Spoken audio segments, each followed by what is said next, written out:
We ended up taking a fairly lengthy detour to mend the connection with my loving wife, but we are not going to be splitting up. I want to tell you my twisted love tale this time. My name is Bob Conley. I first saw Lisa Yoder at a coworker's wedding when I was 26 years old. Lisa, the bride's friend, was at the wedding. We were about the same age. To put it mildly, I was utterly enamored with her when I spotted her from the groomsmen's chairs, raising a glass on behalf of the bride's friends. Her chic updo and blue dress were too gorgeous to resist. It was love at first sight. I told my coworkers about it in the end, and I got to know Lisa because the newlyweds had introduced us. Then, when I was 26, Lisa and I tied the knot. Lisa was raised as a daughter of a father, but she had severed her relationship with her father. It turns out that my father-in-law enjoyed gambling and struggled to maintain a steady employment. Lisa lived with her father after losing her mother when she was young, but she appeared to have gone through a lot. Lisa's father had stopped visiting the family by the time she started high school, and she moved away as soon as she finished. She seems to have made it on her own ever since, taking part-time jobs. I wanted to marry this powerful woman and make her happy, even if I knew her past. Thus, Lisa and I tied the knot when I was 26 years old. However, life was not all happiness after that. Lisa became pregnant not long after we were married. We were ecstatic because we both desired children. However, she lost her pregnancy before she could reach the stable phase. After one loss, we may have moved on, but Lisa was truly worn down by two in a row. Lisa was diagnosed with infertility after we underwent some tests at the advice of our physician. While she was able to conceive, she would frequently miscarry or give birth to stillborn children. It was unclear what caused it. Lisa said, "I'm sorry, the baby keeps coming to us, but I can't seem to nurture it," as she began to feel increasingly downcast. "Lisa, it's not your fault. You're constantly giving it your all," I told her again. After receiving an infertility diagnosis, I extended an invitation to Lisa for a trip to Arizona. Lisa's mother passed away in Arizona, where she was born. Her loving mother grew raised in Arizona, so even though it's not actually her hometown. Her maternal grandparents have also passed away. Lisa had always wanted to travel. I believe that traveling to Arizona was the perfect choice. Arizona's scenery, climate, and delectable cuisine restored Lisa's physical and emotional well-being. On this vacation, she smiled sincere for the first time since her miscarriages. We were fortunate to glimpse a massive rainbow in the sky on the final day of the trip. It's stunning. I wonder if my mom and the babies can see it, Lisa sobbed. I sobbed too as I held Lisa's shoulder. Lisa, they're observing. Your mom is undoubtedly keeping an eye on our kids from above. This was more than just consoling her. I really did think so. We had a conversation while observing the rainbow and came to the conclusion that it's acceptable if we are childless. As a couple, we would encourage one another. Do you think that's okay, Bob? You might be able to conceive without any issues if you were with someone else. I fixed my gaze on Lisa's eyes. I wanted to make sure she understood. I didn't get married to you so that I could have kids with you. I wanted to remain with you forever, which is why I married you. Whether or not we have children, the most important thing to me is that you are at my side. Lisa had her hands over her face as she sobbed. I'm grateful. Bob, thank you. She must have considered getting a divorce when she was dealing with the news that she was infertile. I sincerely appreciate that we took this trip before things got out of hand because it allowed us to talk about how we felt. I was sincere in my feelings. Even if it was just temporary, our lives together as a married couple was calm and content after that. Lisa unexpectedly announced she wanted a divorce when we were 29 years old. Please, let's get a divorce. Lisa wasn't in tears. Her gaze was already fixed, not with reluctance, but with resolve. Can't we talk it out anymore? My voice was trembling pitifully, I believe. It isn't a suggestion. That's a choice that I made. If it sounds self-serving, I apologize. I believe that was the first time I had ever heard Lisa's voice so icy. Why? Could you explain the reason for me? Lisa said without hesitation, "There's someone else I love."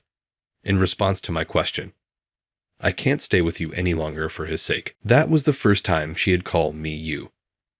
Her statements were so full of determination that I knew right away that nothing I said would persuade her to change her mind. Perhaps I simply wasn't good enough to satisfy Lisa.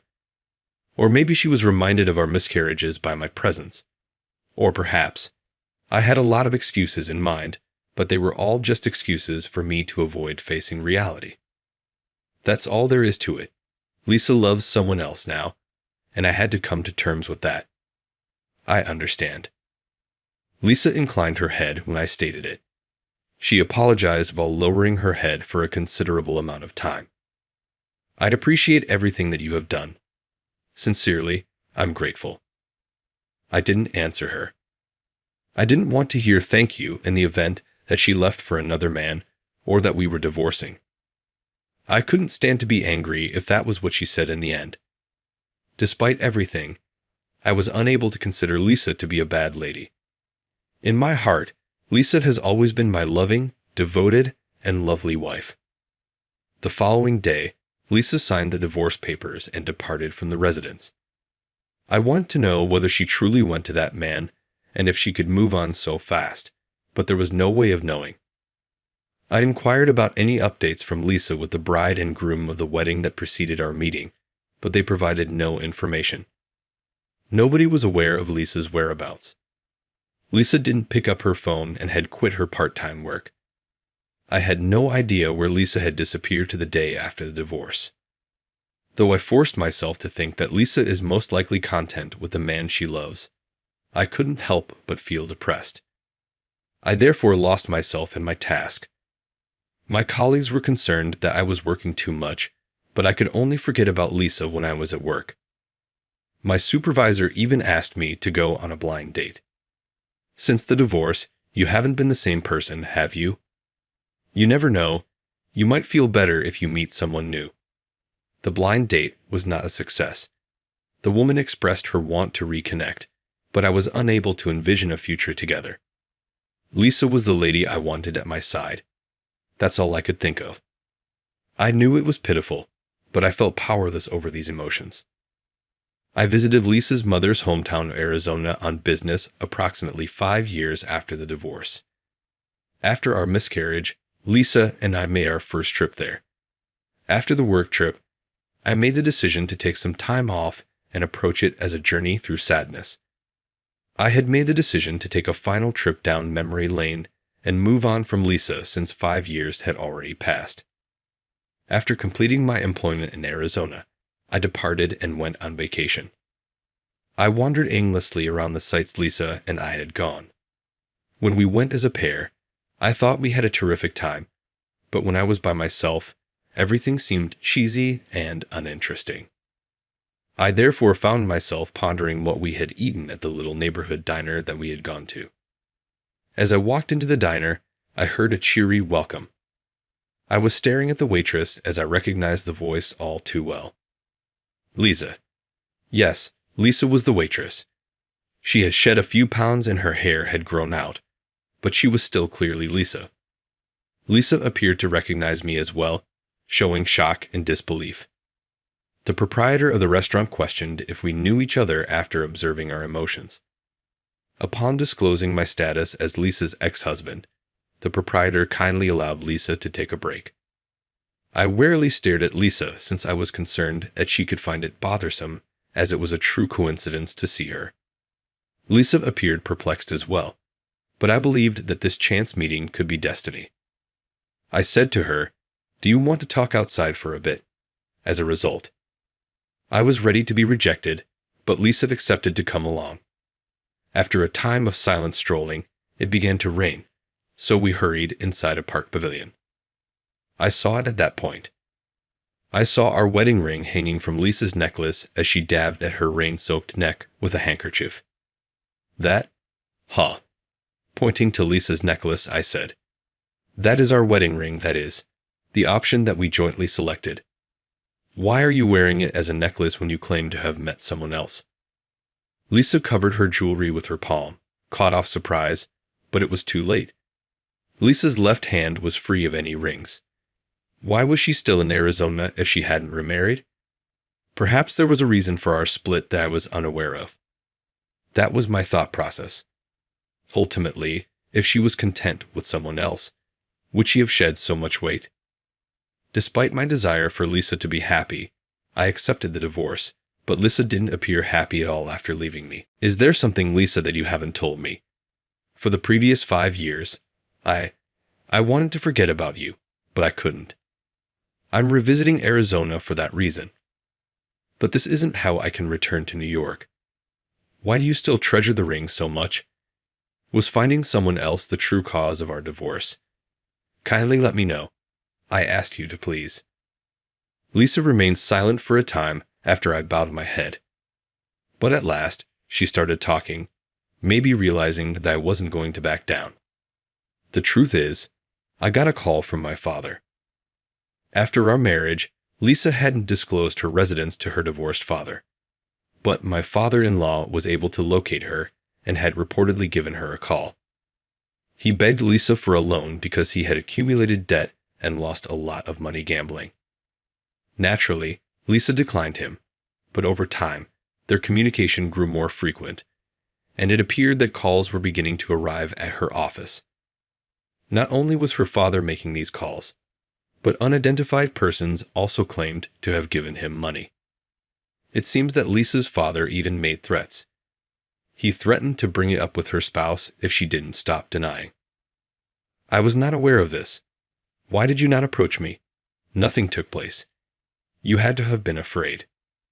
Bob, I think I've already given you enough grief about not being able to have children. In addition, I didn't want the debt to be a source of financial anxiety for you. My dad asked for a loan, and I wasn't sure if that would be it or not. I felt it would be wiser to cut ties with you if there's a potential this could carry on forever. Bob, I felt completely powerless when I discovered Lisa's feelings 5 years later.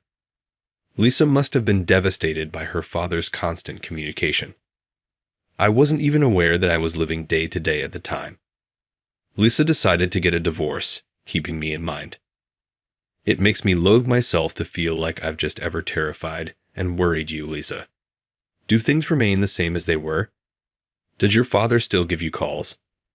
In response, Lisa shook her head slyly. It appears that a year after our divorce, her father passed away. He had always been an excessive drinker, and the reason he died was that he had fallen down a bar steps when intoxicated. Simultaneously, his bills vanished and the phone calls requesting payment ceased. Even though I was somewhat glad that the loan was paid off, I was nevertheless saddened by the loss of such a horrible dad. The connections of blood are weird, Lisa remarked quietly. However, I assumed that was just Lisa being nice. Generally speaking, individuals wouldn't be upset to see their abusive, uncaring parents die. I found Lisa was still as sweet as ever, even after our divorce. But all of our issues ought to have vanished if her father had died. I wish she had gotten in touch with me then. Lisa said, "Actually, Bob, I asked a friend to check on you," as if she could read my mind. I felt I should stop interfering and stopped contacting you when she told me you were meeting with the daughter of your employer for a matchmaking session. I didn't tell that buddy where I was staying, and I requested her to keep my predicament private. No, you're not correct. That was merely my boss's favor. I went just out of need. Naturally, I declined it. I had a matching meeting during the period we were divorcing, so I didn't need to worry. But I hurried to offer explanations. I didn't want the person I met to think I was in a successful relationship. My feelings for Lisa didn't seem to have changed, and when I learned that Lisa hadn't divorced me because she despised me, I had an emotion that was difficult to put into words. I still adore you, Lisa. I will always do. I want you back in my life. Lisa shuddered and shook her head. My infertility hasn't improved, but the debt issue has been fixed. I had no intention of putting you in debt. Above everything, though, I just wanted you to be a father. You're friendly and terrific with children, but it can't happen with me at your side if you're going to be a father." Lisa was crying when I softly placed my hand on her shaking shoulder. "You know, I would have preferred to be our child's father if I could. However, that was merely an idle thought. Wouldn't it be nice if I could? Did I not inform you earlier? The most essential thing is that I want you by my side always and right now. What really important is that we are a couple with you." At that moment, a massive rainbow emerged in the sky and the rain ceased. It resembled the rainbow we witnessed as a group when we traveled to Arizona following Lisa's miscarriage. Lisa also appeared to recall that. I responded, keeping my eyes fixed on the rainbow. "That time, too, when you took me on a trip, we saw a rainbow just like this one." "Yes, it is correct. As we watched that rainbow, we made the decision to stand with one another right then and there. Maybe this is just a coincidence." "What? What are you trying to say?" Lisa seemed perplexed at my statements as she wiped away her tears. I looked Lisa in the eye and expressed my ideas. "Don't you think that this rainbow is encouraging us? Like it's from our deceased children and Lisa's mother. We've never been alone, I believe. I think our kids and Lisa's mother have been keeping an eye on us the entire time. Together, let's remain. Because they are all with us, I'm sure everything will work out." Lisa gave me a big smile and a firm handshake when I said this. I can't lie about how I feel when I think about my mom and our kids watching over us. I have the same emotions. "Bob, I've been considering you all this time." I gave Lisa a firm hug at that very time. For the past 5 years, I've longed to do this with her. She had lost weight, so when I hugged her again after all this time, I was a little nervous. I've been waiting 5 years for this. I hugged Lisa close, just the way she wanted. After some time, Lisa moved back in with me, and we were married again. Lisa first raised her voice when we went to formally greet my parents after we were remarried. "I'll make sure he never experiences sadness again. I'll bring him joy," she proclaimed. Reflecting over the last 5 years brought me to tears. Lisa took a cloth and carefully wiped away my tears. "I apologize for all of the tears. It's all right. I'll be by your side to remove them going forward." Even though I'm a man, her remarks made me cry a lot. We were fortunate to have a child 2 years after our second marriage. As a couple, we agreed to try the infertility therapy even though we had no idea if it would be successful. Lisa, who was holding our newborn, said to me, "I appreciate you discovering me once more. I got to meet this child because to you. It was my intention to express gratitude. I'll look out for Lisa and our little one. I'm resolved to treasure this joy so that our family won't ever be split up again."